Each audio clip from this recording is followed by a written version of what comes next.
You got to be fired up to be in the finale.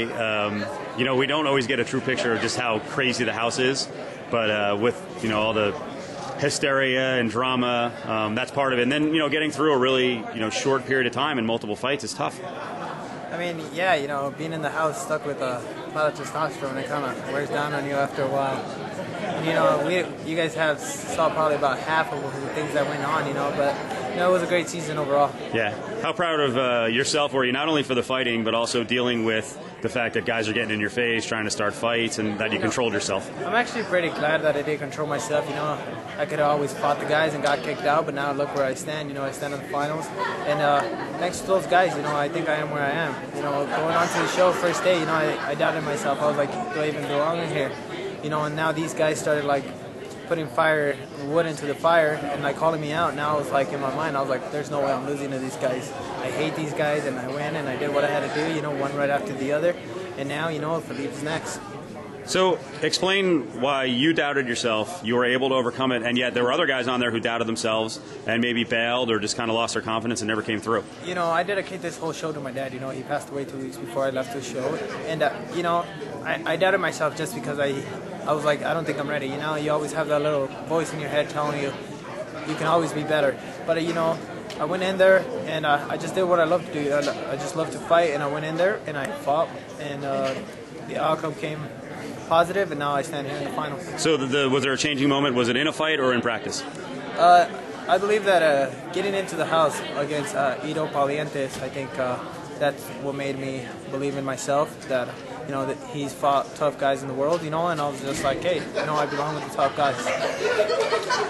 Let's talk about Junie a little bit. I mean, it's been much discussed during the season. Now there's even more after, because Frank Mir came out and was kind of just pounding him, you know, angry. And I guess a lot of people are asking him, how come he didn't kick him off the show? And he's mad about it. What do you think about the way it was handled? You know, Junie is always going to be Junie. You know, he was a character in the house. But, you know, now I like the guy. You know, we both went out there and we put on a good show.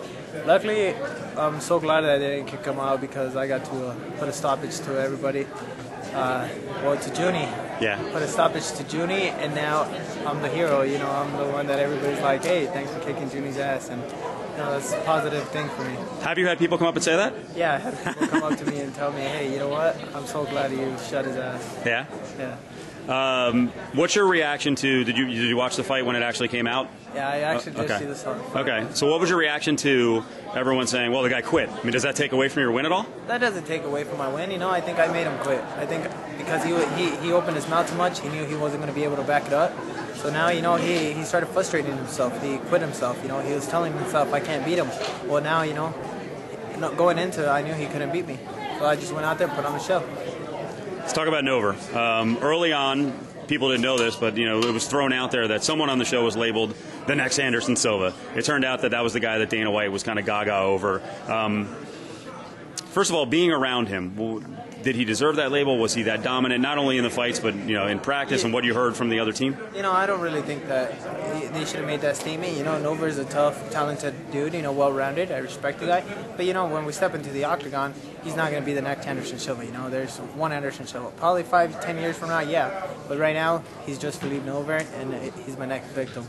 Yeah, okay. What do you think of his game? His game, you know, he's a well-rounded guy, and I see him coming out throwing bombs. But, you know, in a war, you can only throw so many bombs before you run out, and that's when I attack. All right. You guys are both black belts now, I think, right? Well, actually, I don't even have a white belt. Oh, you don't even have a white belt? No, I know. I actually, all right. I don't go by the belts. But, you know, my jiu-jitsu is up there. You know, I train with tough guys in the world, Drew Fricke, you know, Santino DeFranco, Daniel Valverde, you know, Nogueira's team, you know. And, you know, now I think I can handle Philippe Nover in the ground.